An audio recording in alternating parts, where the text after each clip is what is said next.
Welcome to session 2B. I'm Rose Cook. I'm going to be chairing the session.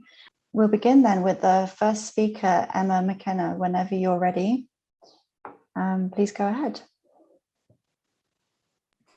Thank you so much, Rose. Good morning. I'm so pleased to be here. Is my volume okay?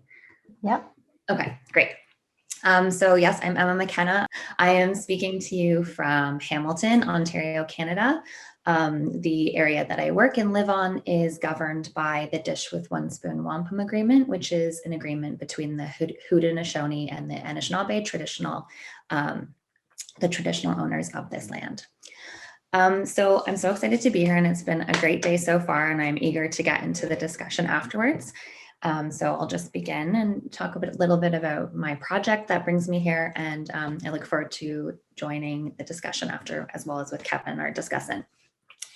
So the title of my paper is Real and Imaginary Gender and Quantitative Research on Sex Work, which is kind of a tongue-in-cheek title, not in regards to gender in general, but to perceptions around who does sex work.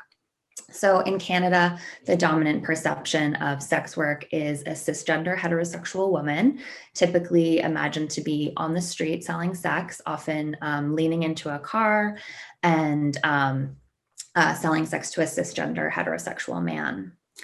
In a less favorable imagining, this woman is imagined to be desperate for money, and men are easily duped by her wiles. In an even less gracious imagining of what sex work is like in Canada, which is typical of an abolitionist or prohibitionist feminist perspective, women are incapable of choosing sex work at all and have entered into sex work through some forms of coercion, violence, or are threatened or forced. So the study that I'm going to share with you today actually shows that the real gender identities of sex workers are quite diverse, which is an exciting offering towards sex work scholarship in general and towards challenging dominant perceptions of sex work. So as sex work research also becomes an increasingly legitimate field of analysis, it's useful to consider how our own investments as researchers reflect the scholarship we undertake. So for instance, at major Canadian universities, there's an increasing impetus towards claiming your study as using gender-based analysis, and more recently, gender-based analysis plus. And this is an opportunity for researchers to gear their, suggest that their funding is in fact going towards the analysis of marginalized or minority communities. And the plus speaks to an interest in more intersectionality, as well as not just thinking about gender as only about men or women or, the gender binary. So this new development certainly brings more funding opportunities for studies focused on women, like women in a hegemonic way. But I'm curious about how this will actually be useful for non-normative and minority genders like two-spirit and transgender folks and non-binary folks. That's just sort of a preliminary context for my research today. And the main question that I'm looking at in this talk is just how gender minorities, in particular two-spirit, transgender, and non-binary, challenge prevailing norms in sex work research. So today's talk is coming out of a larger study that I have undertaken in collaboration with Dr. Ryan Conrad, who is a researcher at York University. He's also a postdoctoral fellow there like me, but I'm at the University of Ottawa. But today's talk has nothing to do with Dr. Conrad and is my own observations and my own insights. So I take full responsibility for what I'm saying here today. And what I'm talking about here today isn't going to be published in the broader report that our research project is working towards. So this is just really for today's talk and to get me thinking about future ways of thinking about this. So the project that I'm going to draw this analysis from is based on a questionnaire that has 54 questions, and we received 285 respondents. But to backtrack a little bit, Dr. Conrad and I were both volunteers, both activists involved in local sex work organizing in our own communities, him in Ottawa and me in Hamilton. And when COVID-19 hit, we both were members of the groups that got mutual aid organizations, mutual aid plans off the ground in our organizations. So we offered $100 emergency grants to sex workers. And between our two organizations, we were able to facilitate, I think, around 400 grants for sex workers in our respective communities. And anecdotally on the ground, what we were hearing from the beginning of the pandemic was that sex workers were unclear on whether they were included in the national emergency response benefits that were being rolled out by the government. And the language in the benefits was also unclear whether it would include sex workers who are de facto criminalized in Canada. Not specifically, but everything around sex work is. So we decided to, based on that anecdotal reporting and what we were witnessing, we decided to apply for a research grant, which was funded by our national funding body in Canada called the Social Sciences and Humanities Research Council. And we received over $23,000 for a special initiative on COVID-19 to work with a partner organization. So we worked with the group called POWER, which is Prostitutes of Ottawa, Work, Educate, Resist, which is a bilingual organization based in Ottawa. So our main project was a 54-question study. It offered $50 honorariums to participants, which was a form of activist scholarship for us, in that the typical honorarium in our universities was a $20 gift card. And it was very important for us that the research funds that we received from the state were actually going into the pockets of sex workers. So we pushed back and were able to give $50 cash honorariums. The survey took about 8 minutes to complete and was full of lots of amazing data around the economic impacts of COVID. But I'm going to just shift to talking a bit about what we learned about gender in our sample. So, as I said, we received 286 valid respondents, which means directly we put over $14,000 into the pockets of sex workers locally. When designing our survey, it was important for us to think expansively about gender and to include as many gender categories as we could. So we sort of did this by phrasing that aspect of our demographic questions in 3 questions, which was, what is your gender? Do you identify as transgender? And what best describes what best describes your sexuality? So overall, for what is your gender, 80% of our respondents identified as women, 15% as men, 3.5% as non-binary, and 0.7% as two-spirit. The separate question, do you identify as transgender, yielded 37% of our sample identifying as transgender, 61% not identifying as transgender, 0.7% as not sure, and 1% preferred not to answer.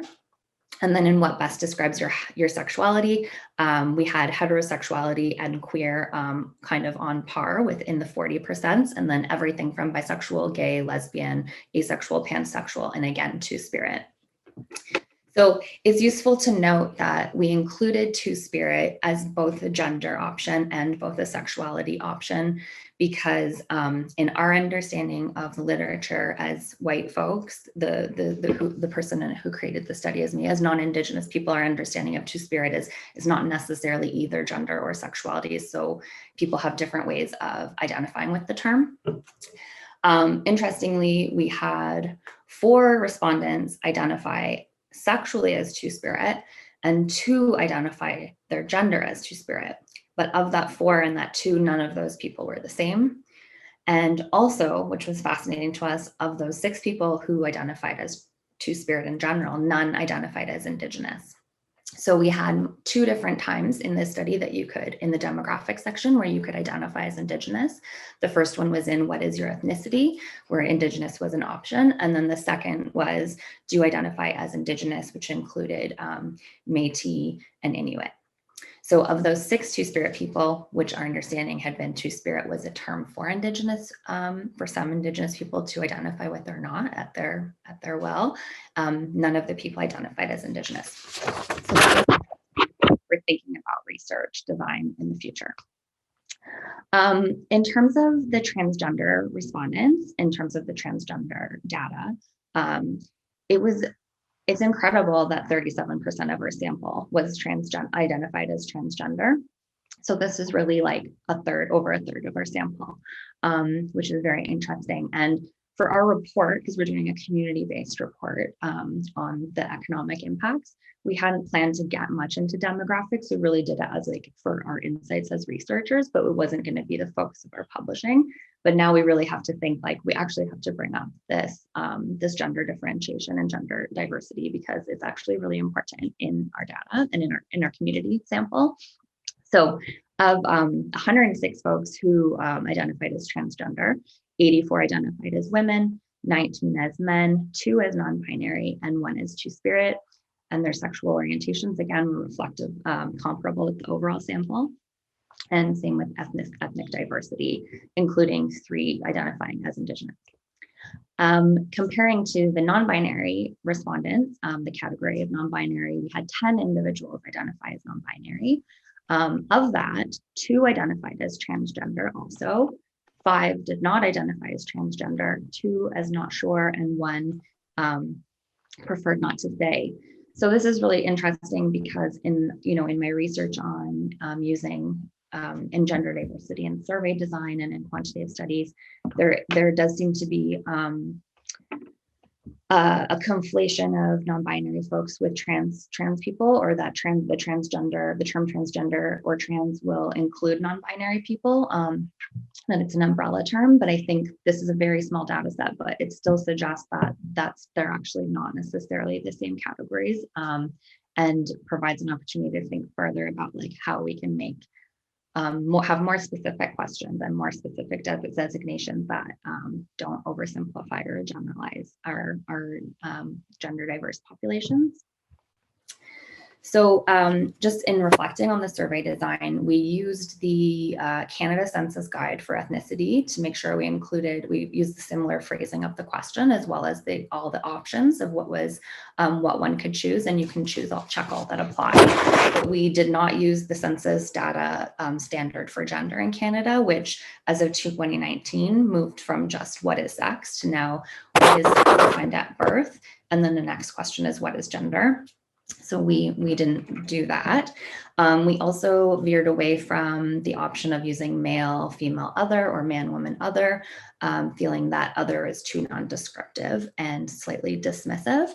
But in hindsight, I feel that our own cisgenderism in creating this study made us write the question, do you identify as transgender, in that particular way, instead of saying, do you identify as transgender? Do you identify as cisgender?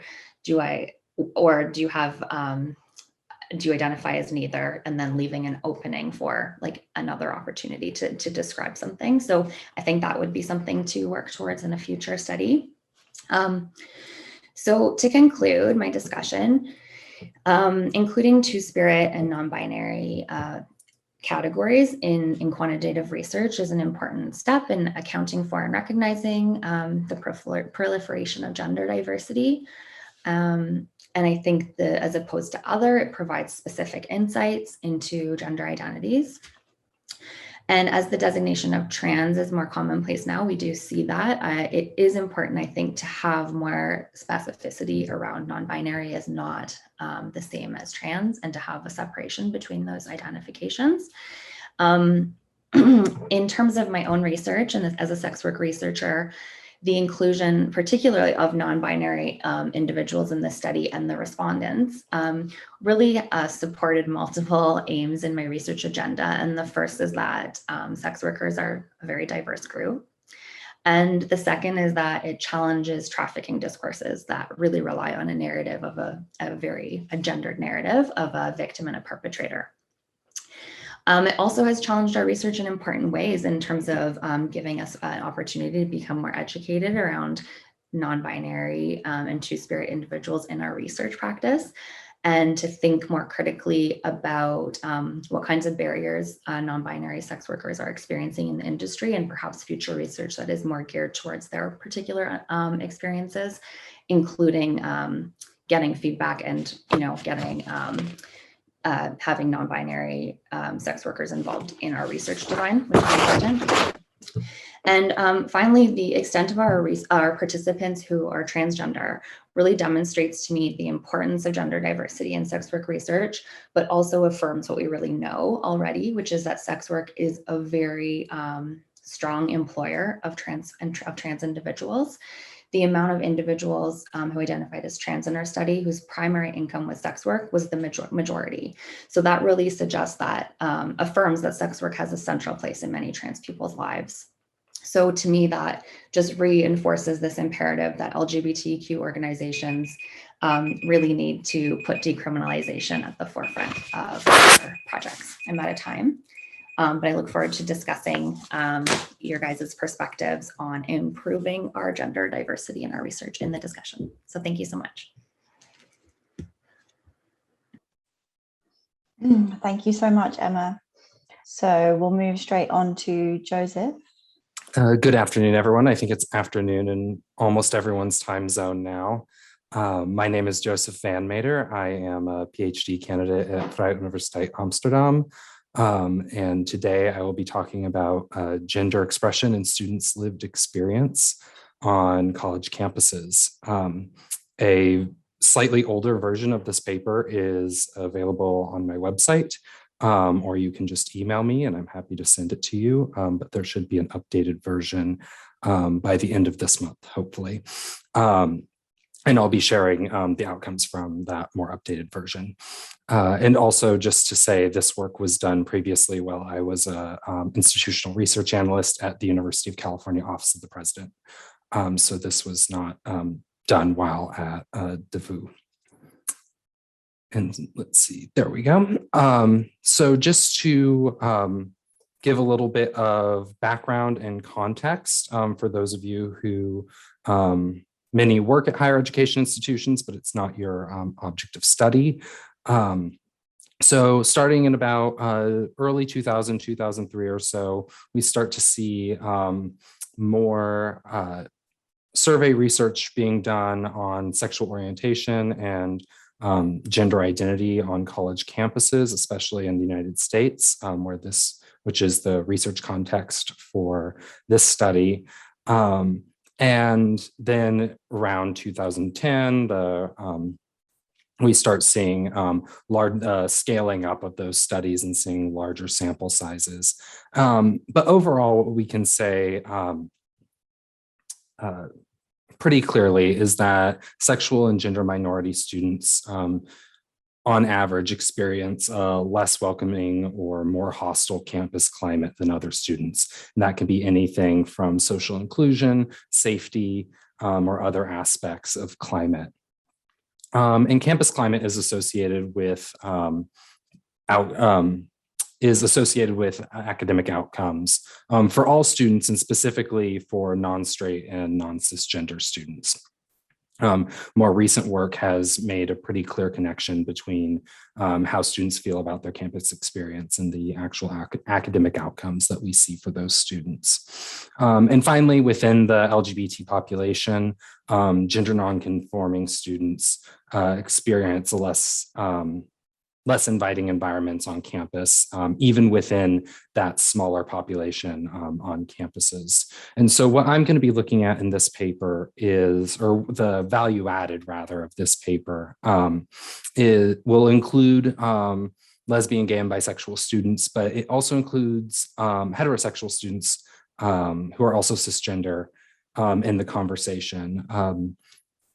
A lot of these studies focus exclusively on gay, lesbian, bisexual students, or exclusively on transgender students of any sexual orientation. But the data set that I'm working with was a university-wide survey, and so it does include information, thankfully, on students who are also cisgender heterosexual, which is an understudied group in terms of gender expression. And it also disaggregates the effects of gender expression based on gender identity and breaks apart at least cisgender gender identities and sexual orientation. In previous studies, the sample sizes have generally been fairly small, especially for single survey studies. And so it's been difficult to break apart gender, or rather to say, the studies have lumped together lesbian, gay, bisexual, and transgender students kind of all into one category, which is problematic in a variety of ways. So looking at the research question and just giving a preview of the methodology, the research question I'm looking at today will be: how are students' gender, sexual orientation, and gender expression associated with their course-related behaviors, experience of campus climate, and their ability to meet basic needs? And basic needs here means their housing, food, and financial needs while enrolled. And just a preview of the methods, I'm going to be using survey data from the University of California Undergraduate Experience Survey from 2016. The outcome variables will be a variety of survey items related to campus climate, academic performance, and basic needs. And I'll be disaggregating those outcomes by gender, sexual orientation, and gender expression. Just for a bit of context, the University of California is where this survey took place. UC is California's flagship research university. It comprises 10 campuses, 9 of which serve undergraduate populations, as 5 medical centers, 3 national laboratories, and an annual budget of just under $40 billion a year.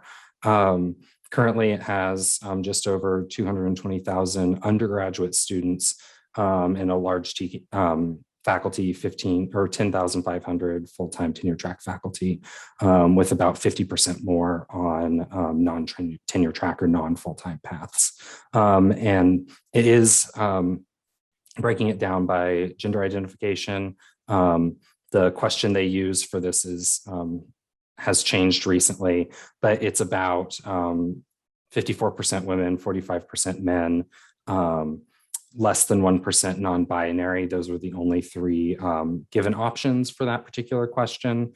And about 1% did not answer the question for that particular measure of gender ID. The survey that we'll be looking at is conducted every 2 years. So an even numbered years, every campus that has undergraduate students and every student who's enrolled is given the opportunity to fill out the survey. The survey is enormous. It is, I think, something like 400 items overall, which is huge. It takes a lot of time, and God bless the people whose job it is to administer the survey. Students are able to win various prizes, or in some cases, I believe there's a tuition discount of some variety as part of a raffle if they respond to the survey. And in this year, it was about 30% on average. It's slightly higher, about 35 to 40%, I think, is the average that they're able to get now, which is great. And it covers anything you can possibly think of in terms of academic, social, and financial aspects of being an undergraduate student at a UC campus. And the table here is breaking the first rule of PowerPoint, is don't show giant tables. But this is just showing that in terms of the campus response rate and the racial ethnic group response rate, as the University of California defines it, it's a fairly representative sample. The way that they measure gender in the fall of 2016 in administrative settings makes it difficult to compare in terms of gender, but overall, I'm pretty confident in the representativeness of the population that responded to this survey. And so I want to show the STEM, how we're measuring gender, gender identity, sexual orientation, and then the important piece for this particular work, or the value added for this particular work, which is the gender expression, rather. So the first one is, what is your current gender identity? They had the options of man, woman, trans woman, genderqueer, or gender nonconforming, or non-listed above, with a opportunity to fill in the blank. What sex were you assigned at birth, such as an original birth certificate, male or female? I'm happy to say that they will no longer be asking that question in any form. on any official UC surveys going forward. What is your current sexual orientation, heterosexual or straight, gay, lesbian, bisexual, queer, questioning, or not listed above with a fill in the blank. And then the operationalization of the gender expression. A person's appearance, style, dress, or mannerisms, such as how they walk or talk, may affect the way people think of them. On average, do you think other people on campus would describe your appearance, style, dress, or mannerisms as mostly feminine, somewhat feminine, equally feminine, and masculine, somewhat masculine, mostly masculine? And this is a bit of a train wreck in terms of a survey question. And from the best that I can tell, the text of this question is an amalgam of several questions from a paper that was published in 2010 on survey responses for on gender expression. It was only asked in the 2016 version of this survey. I have not been able to discover how it got on the questionnaire or who put it on there, given that there's hundreds of questions that are asked every time. But this is kind of a terrible question if you're trying, there's, it sets up a binary between feminine and masculine. It can't be both or neither. It asks about appearance, style, dress, mannerisms, all at once. It's self-reported. And so this is a pretty blunt instrument that I'm using here. And if you are kind of viscerally disgusted by this question, I might agree with you, but I'd also say, hold on for a moment, so that I think there is evidence that this is actually showing something and that it warrants further research, even if we don't use this question ever again. Just to let you know, you've got 5 minutes left. Yes. I'm going to skip over a couple things in terms of the survey outcome variables. We're looking at campus climate, things like I feel comfortable on campus, and this has to do with safety mostly. Social belonging, whether they're included socially or not. Course-related behavior, and basic needs, whether or not they're able to meet their financial, food, and housing security needs. Basically, what I'm doing is I'm getting the regression adjusted means. So looking at their gender expression and their orientation, and then interacting all of those terms to get the levels for each particular group. And so what I want to look at here is the outcomes that we see. So this is for campus climate. And so we can think of this as safety. How safe do you feel on campus? How comfortable are you on campus? And overall for straight men, who are the black box, lesbian, gay, bisexual men, which is the hollowed out black box, the straight women, which is the gray diamond. Those all, if we look, are you feel more safe, you have a better campus climate if you are more gender conforming. And we see that for all those three groups. And the one group that we don't see that pattern with is lesbian, gay, or bisexual women. So we see overall that their feeling of safety or their feeling of a positive campus climate is generally lower, even if they are the most conforming in terms of their gender expression. And so the outcome here that I think is interesting is that for lesbian, gay, and bisexual women, it's not their gender expression that's really driving campus climate or that's associated with that. And we see the same kind of story going on with social belonging as well. And that's less about safety and more about social inclusion. And then the second outcomes that I want to look at are course behavior and the basic needs. So course behavior, we see kind of this fanning out at the very most non-conforming. So very high outcomes for positive course-related behaviors for men, both gay and bisexual and straight. And then for lesbian, gay, and bisexual women, very low outcomes. There is some survey research showing that gay men specifically are more likely to come out to their faculty members than they are to their peers. And so that may have some explanatory power there, but I would love to have a conversation later about that. And then the final basic needs outcome that I want to talk about is it's the same kind of story. The more conforming you are to a gender stereotype, the more likely you are to have positive experiences meeting your basic needs, although the correlation there is much lower than for the social and safety outcomes. The one thing that I would point out is for the category of gay and bisexual men that are most nonconforming or most feminine have a incredibly hard time meeting their basic needs and have exceptionally low experiences in their ability to do so. And even though this is a fairly small group in our sample, I think it's very important to look at going forward the least gender conforming gay and bisexual men and how they're able to meet their basic needs while enrolled on campuses. I believe I am very close to time, but I would be more than happy to answer questions when the time comes and to have a broader discussion about this. Thank you guys so much. Thank you so much for that. And hopefully there will be a bit more time later, so maybe you can cover some of these concluding. Surely. Okay, so we'll move on swiftly to Nerilee when you're ready. Okay, so just to say, I am accompanied by these two little lovelies who I am minding at the moment, and they are quite loud and noisy when they're either doing paw patrol or even when they're sleeping, they're kind of snoring away. So I just thought I should give an explanation about that.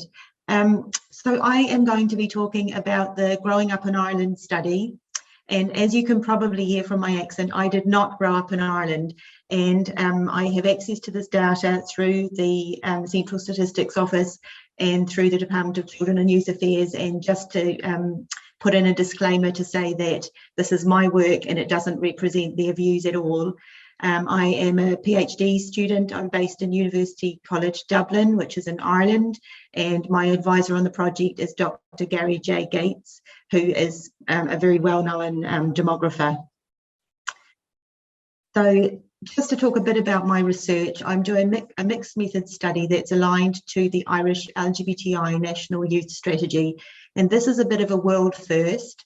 And it came out in 2018 and has 3 overarching goals. And my PhD is aligned to the third goal, which is about developing the research and data environment and really enhancing the quality of the research that we have, because there's a real dearth and there are pervasive gaps within the research into the lived experience for young people.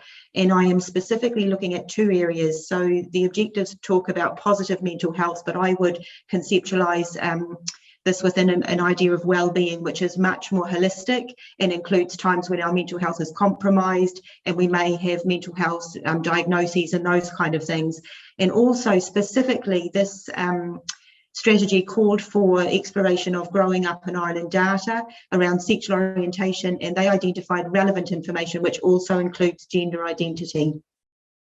Because if you can believe it, we have never known in Ireland what the size of our population was. So the Oireachtas Library and Research Service, so that's our Houses of Parliament, their Library and Research Service produced an infographic in 2019, and they did a kind of a guesstimate of the population that it was between 1.2% and as high as 10.8%, so 1 in 10. And that 1 in 10 figure tends to be young people when we look at global stats. So when we look around the world, so if we go across the Atlantic, across from Europe, across the Atlantic to the States, we can see that there are exponential increases. So even within the 2-year period from 2017, 8% up to 10% in 2019. When I go across the water from Ireland the other way, across to England, we can see a very large jump where the prevalence doubled from 4% in 2016 to 8% in 2019.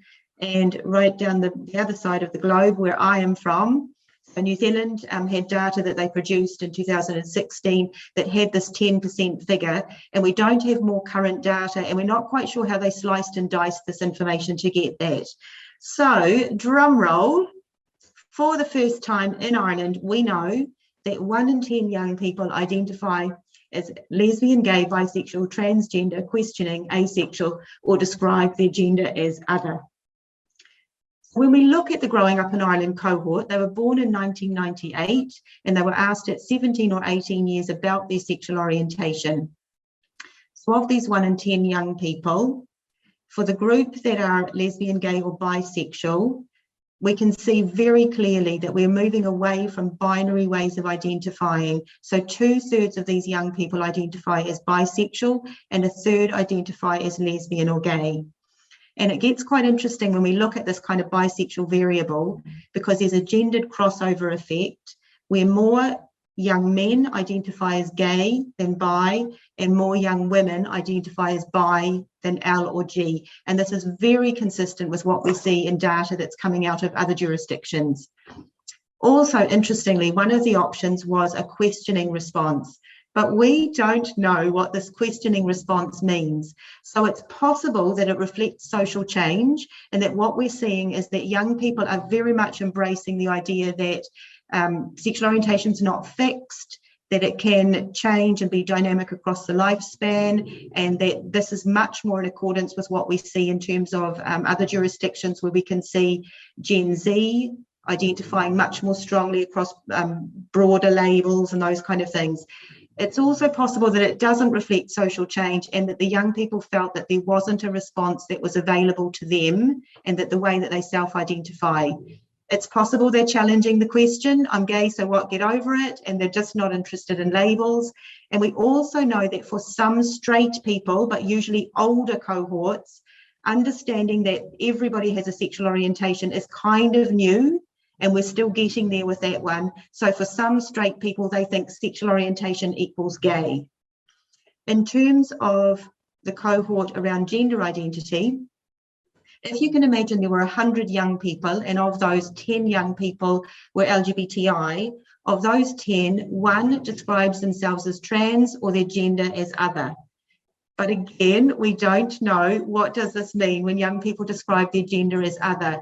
Is it that they're non-binary? Is it that they're intersex? Is it that they're questioning the question in the same way that we have seen with sexual orientation? We just don't know. What we do know is that these young people have a sexual orientation.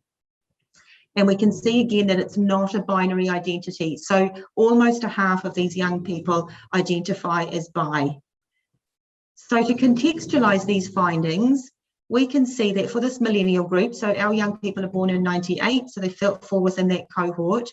We've seen rises in the US from 5.8% across a 5-year period up to 2.2%. And what it seems to reflect is that increased visibility by older cohorts has created more socially accepting climates, which then in turn creates more visibility. So there's almost an intergenerational learning between kind of these cohorts. And also maybe that there are more non-binary, less binary ways of defining ourselves that are available to younger cohorts that weren't available to older cohorts. When we look at this, we originally planned that we were going to go straight to qualitative analysis, and with COVID, everything sort of got put on pause. So we went back to embedding this within the literature and published a protocol. So that's kind of like a roadmap which outlines our scoping review and the stages involved in all of this. And we then ran a search, did some screening, and have ended up with 96 records included in our scoping review, which is looking at protective factors that promote LGBTI youth wellbeing. And as part of that, we've held consultations. And some of the things coming out of the consultations are people asking, what would be better wording? How do we ask about gender? How do we ask about sexual orientation, and what do we include? And also about this idea, could we just have these open responses, move away from boxes, let people write it in? And I suppose on that, because this has come out of the consultation, we then did some more crunching of the data and what we were finding. And I suppose as a general overview of the scoping review, most of the records, so the large, so about 3/4 of the records are focused on sexual minority youth, with only about a quarter focused on gender minority youth. And for youth with diverse sex development, which includes young people who are intersex, there's an absolute dearth of research, and that reflects findings that are coming out from the National Academies and their recent report that came out last year.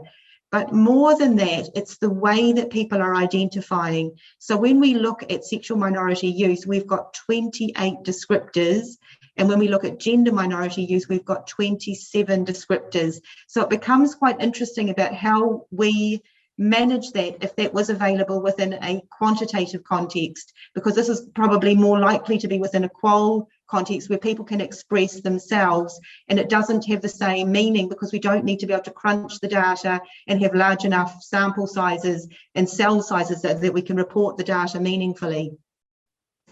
When we're talking about this and we're learning with LGBTI youth and allies, I suppose what we know around sexual orientation is that it has three components: identification, behaviour and attraction. And the question in Growing Up in Ireland asked people about identification, so how would you describe your sexual orientation, but then gave a response that was about attraction. So we've got these two aspects being asked in the same question when they are not the same thing. And as one of the young people has pointed out, somebody can have an identification, but attraction-wise have a different way of expressing that. In relation to gender identity, at the beginning of this section, which includes these questions, there's a question which asks the young person's sex and very binary response with male and female. And then later on in the same part of the survey, they ask about how people would describe themselves. And suddenly we get this other and prefer not to say. And then there's a question about whether people would describe themselves as trans. And the young people commenting on this were saying, did they think somebody would put their assigned gender in the first part and then a few questions later put down the way that they identify now and then put down whether they were trans? So it becomes kind of a little bit more complex. Having said that, I think the young people have negotiated these things very well. But there is a social context to this, and to do with the social construction of gender as binary. And it's very rigid, and as we know, it's from birth. So first question people will ask, is it a boy, is it a girl? And this is very, very rigid in terms of gender expression. We know it exists to toy shops and the way that young people are allowed to develop their gender expression and express themselves. And we know that for LGBT communities that this is nothing new, and that this has been around a long time. There have been lots of references to gay men as flamboyant, as lesbian women as butch, and we even see it with Bert and Ernie. As unbelievable as it may seem, when their creator wrote them as a loving couple and described it in that way, Sesame Street nearly lost its life and said puppets do not have a sexual orientation, except they do, because Oscar has a girlfriend, the sleazy old count has the countess, and even different workshop, but puppets nonetheless. We have Miss Piggy sporting her big engagement ring. I understand they're no longer an item, and I'd certainly be putting Bert and Ernie ahead of them in terms of a healthy relationship. In terms of the historical context, there's also the impact of colonization. So we know all about this in Ireland.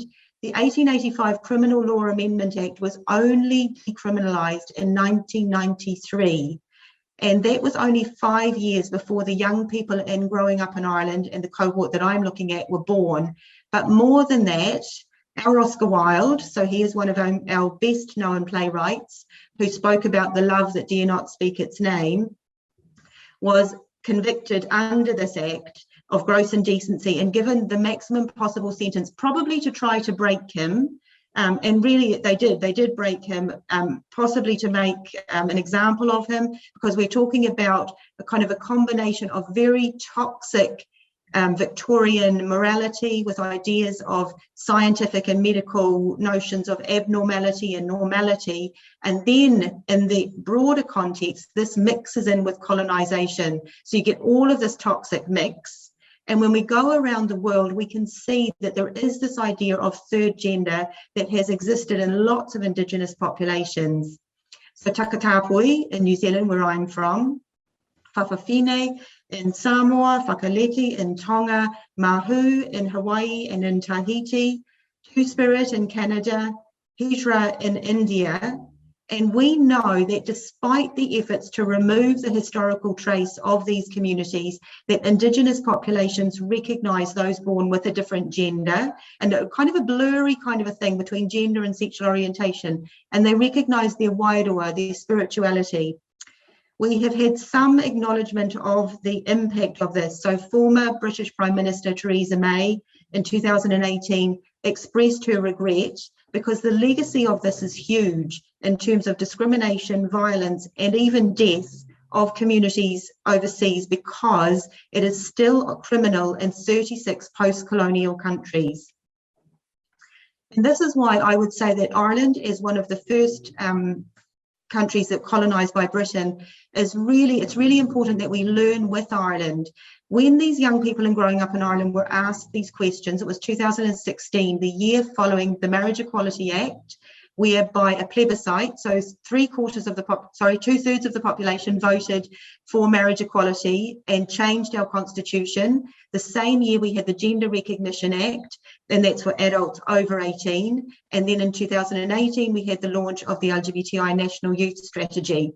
And a Luminary Award was awarded to Ireland in 2019 in recognition of leadership that was shown by Ireland and politicians and community leaders and coming together to fight for these things and for Irish LGBTI communities. And in terms of global acceptance, this report came out in 2019 and Ireland is 7th in the world. So I think we've a lot to be proud of, and we've a lot to look to Ireland for in terms of dispelling ideas and stereotypes about ways of being and ways of living, and in terms of moving beyond sort of binary ways of thinking. Just to let you know, you've got 1 minute left. So my key message for quantitative researchers is that we are well placed to really embrace kind of the idea and the complexity around these issues. But it does mean engaging with the idea of fluidity beyond a binary variable and seeing that as a very emerging and challenging issue. And I would say that by learning with LGBTI youth, we can move away from assumptions of rigid sexual orientation labels and binary gender identities and challenge these ideas. By learning with post-colonial countries, we can acknowledge our interconnectedness.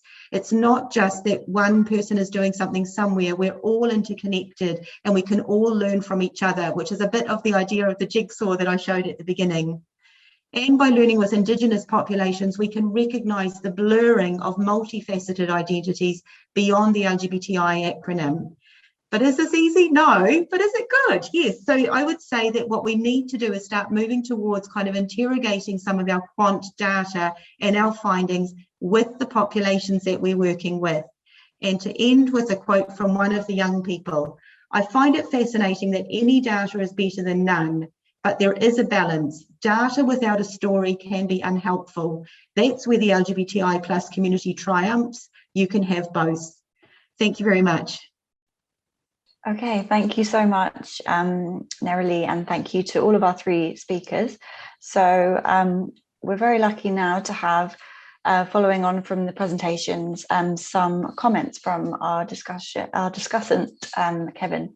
So first of all, just a huge thank you to Emma, Joseph and Nerilee for their papers. I feel the studies of what happens at the intersection between where data meets identity is of huge importance, particularly when it relates to the lives and experiences of queer people.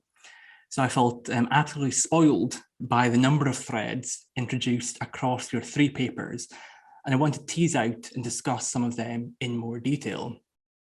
So as discussant, this is the ideal excuse for me to selfishly select the themes I find most interesting and I feel are of particular value and importance to the future direction of scholarship on queer identities and survey design.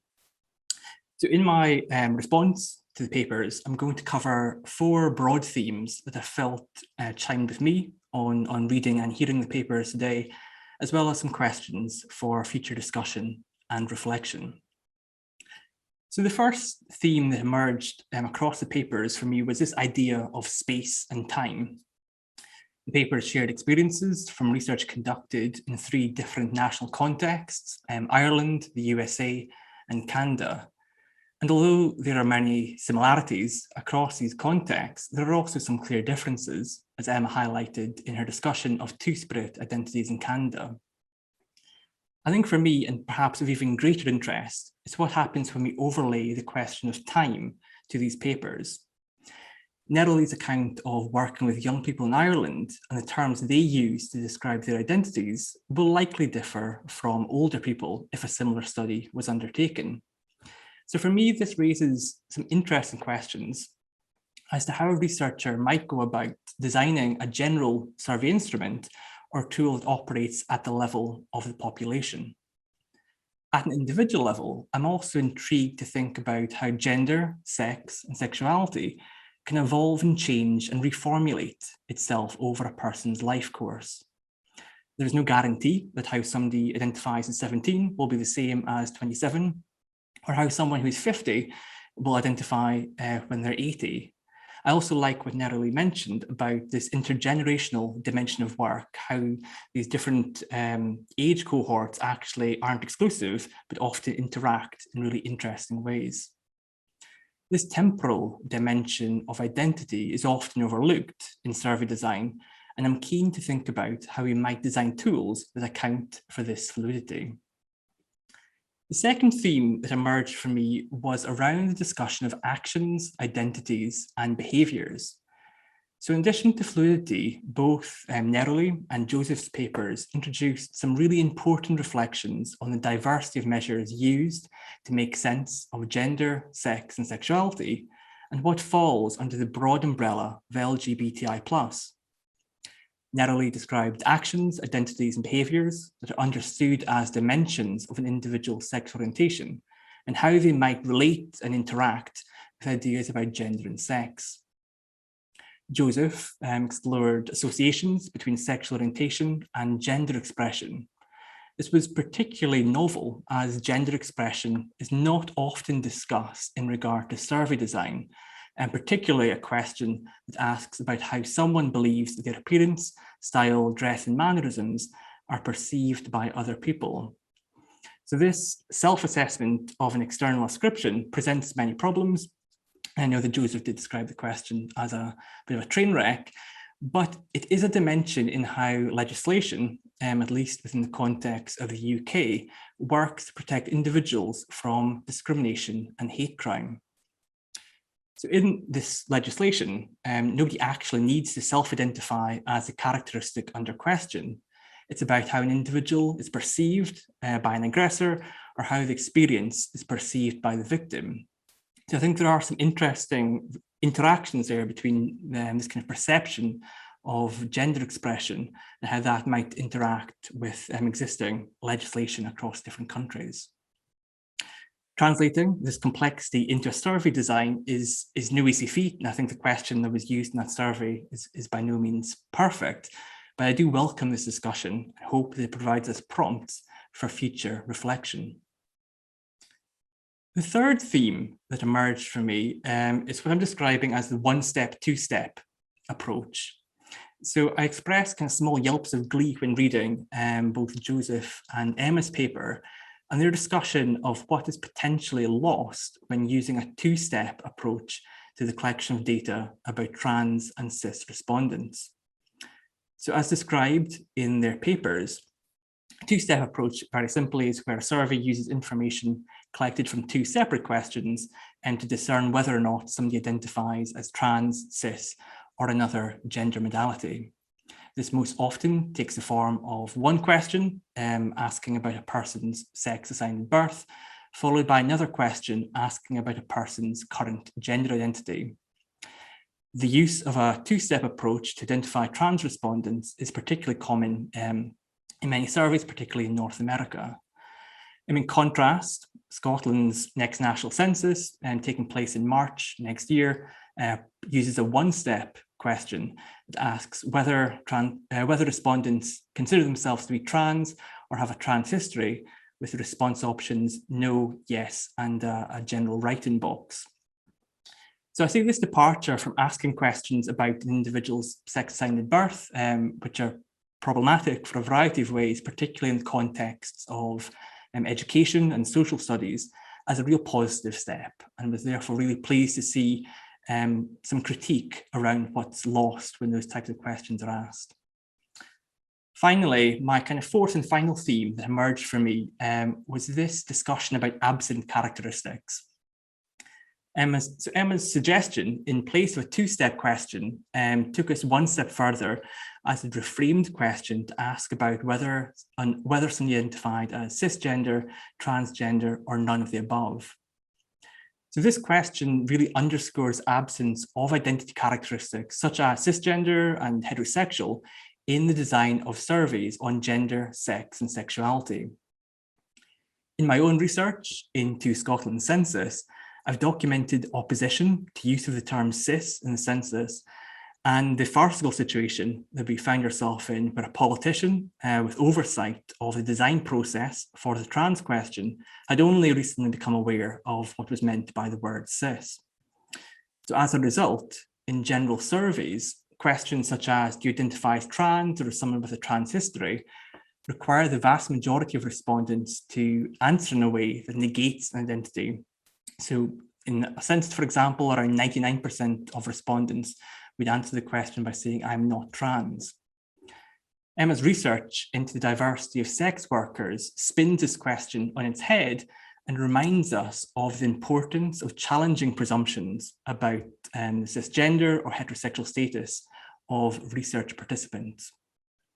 For me, the absence of majority normative characteristics, such as straight and cisgender, from surveys that ask about gender, sex, and sexuality, are a challenge that we must all address in future work on survey design. And I loved Nerilee's presentation, because not only survey design, but also the gender, sex, and sexuality of our favorite puppets as well, to challenge those assumptions. So to bring things to conclusion and to create space for others to ask questions and share their reflections, I again want to really thank the three panelists for their papers and their work on this topic. And I'm genuinely excited to see the field developing in ways that challenges binary assumptions, centers the experiences and expertise of those closest to the phenomena under investigation, and importantly, promotes an approach to gender, sex, and sexuality that proactively pushes back against sexism, homophobia, and transphobia. If time permits, I'm now keen to very much open the floor to everyone else, hear from the panelists as well, any further reflections, particularly anything on the themes of space and time, anything on the measurement or this idea of gender expression, which I think is quite interesting, the one-step, two-step approach to the measurement of trans and cis respondents, as well as a broad overarching challenge of how do we make sense and how do we account for absent characteristics. Thank you so much to all of the panelists and also to our discussant, Kevin. It's been a really great session. I've enjoyed it a lot and learned so much.